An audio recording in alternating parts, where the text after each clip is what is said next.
चला काळजी घ्या त्यांचं ते कुठे माहिती का आराम करा उठून कसं जाऊ नका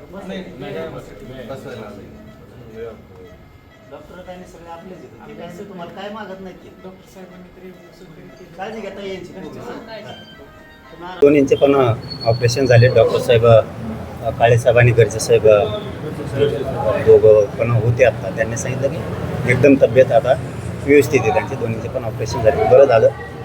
तब्येती त्या बांधवांच्या चांगल्या झाल्या. इथून पुढच्या काळातही आपल्या बांधवांनी प्रवास करताना दमानं करत जा, गडबड नको करायची. शेवटी काय असतं, पाठीमागं कोणी नसतं. आपलं जीवन आपल्या लेकराबाळासाठी आपल्याला द्यायचं असतं. म्हणून पुढच्या काळात बांधवांनी काळजीपूर्वक प्रवास करत जा.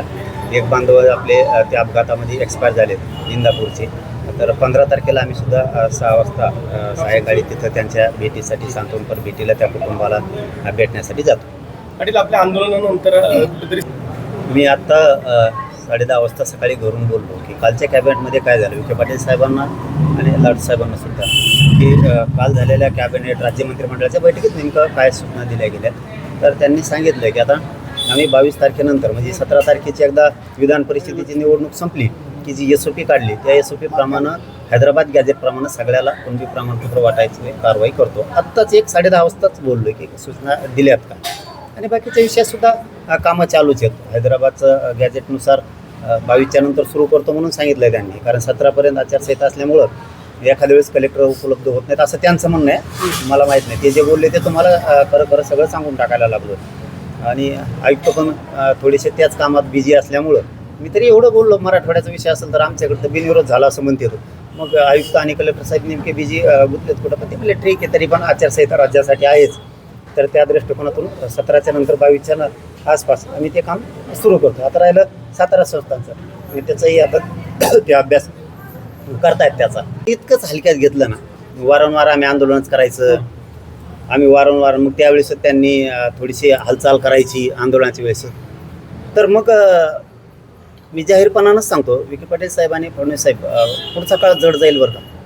कारण मी समाजाच्या हालापेष्टा नाही बघू शकत. तुम्ही जर वारंवार नुसतं भुलवतच राहणार तर हे मात्र चालणारच नाही आहे. तुम्हाला पुढचा काळ मग जड जाईल.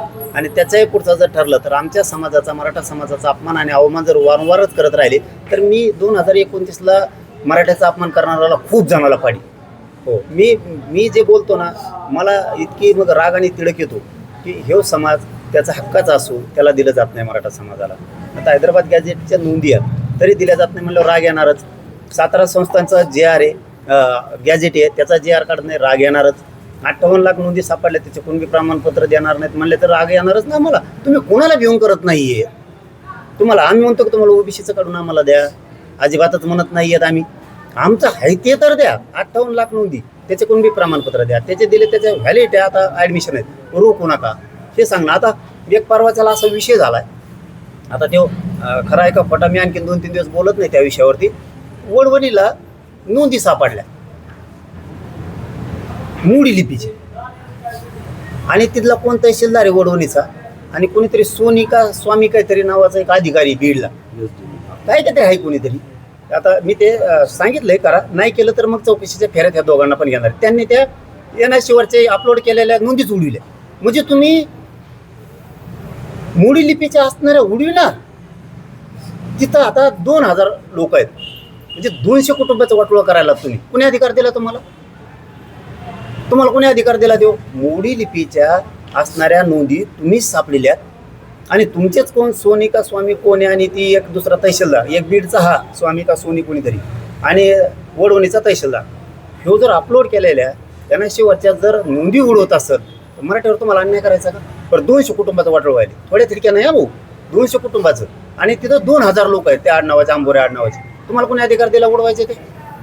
म्हणजे हे सुद्धा मी आता उपसमितीला सांगितलं आहे आज. मी आता ही विषय बावनकुळे साहेब सुद्धा कानावर टाकणार आहे, कारण त्यांच्याबद्दलही थोडंसं मला ऐकायला आलं. तर ते खरं खोटं असं ते नंतर बोलन मी त्या विषयावरती. परंतु मला तरी वाटतं की बावनकुळे साहेब असं काही करतील वाटत नाही. आणि विखे पाटील साहेबसुद्धा, यांना दोघांनाही सांगितलं आहे मी की त्या नोंदी पुन्हा अपलोड झाल्या पाहिजेत, नसता त्याचे परिणाम तुम्हाला भोगावं लागणार आहेत. कारण मी एकदा आंदोलन करून गप नाही बसत बघा, भरोसा नाही ठेवत. मी आता थोडे दिवस वाट बघणार, मग खूप जड जाईल. मात्र हे फडणवीस साहेबांनी विखे पाटलांनी लक्षात ठेवावं. त्यांना कळत नाही. त्यांना का मराठ्यात आणि ओबीसी दरी निर्माण करायची हे मला नाही कळत. जर आमच्या नोंदी सापडल्या तर तुम्ही जर शिकलेले आहेत, तुम्ही जर स्वतःला तज्ज्ञ म्हणून घेताय, तुम्ही जर स्वतःला खूप हुशार समजताय, तर तुम्हाला एक गोष्ट का कळत नाही की ह्या 1.5-2 वर्षापूर्वीच्या नोंदी आहेत. आम्ही ओबीसीतून मागतोय का? ओबीसीचं द्या म्हणतोय का? आमच्या जर नोंदी असल्या तर आम्हाला आरक्षण द्यायला हरकत काय? एवढं जर त्यांना कळत नसत, कसं ते ओबीसीचं काम करतायत हेच कळत नाहीये.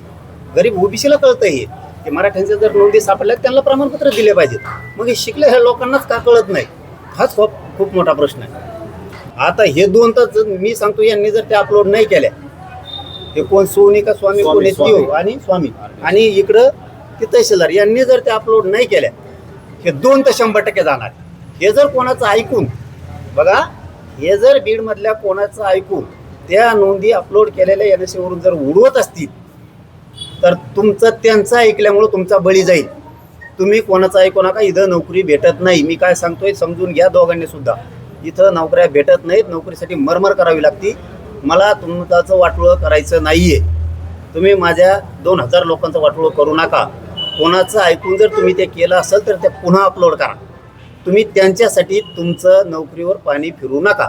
पाटील कोण हस्तक्षेप करत? कोणाकोणाचे त्यांना फोन लावले तर कोणाकोणाचे त्यांना आले तर म्हणून त्यांनी काढलेत. मी हे सांगणार आहे. मी सांगायला मागं पुढं बघत नाही.